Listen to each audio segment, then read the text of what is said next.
মুখ করা দুটো আছে দাঁড়ানো। আমাদের তো যে গাছে পানি দিচ্ছি সব রবি।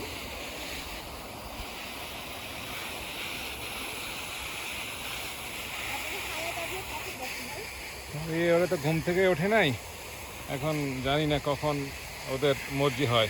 আগে যাইতে বলছে আবিয়াতকে, তো লুনা বললো আমরা 12:30টার সময় যাবো। তা আমি বললাম 11টা বাজে। হ্যাঁ হ্যাঁ 11:30 বাজে প্রায়। ওই যে ওখানে বউ দেখলাম রেডি হচ্ছে যে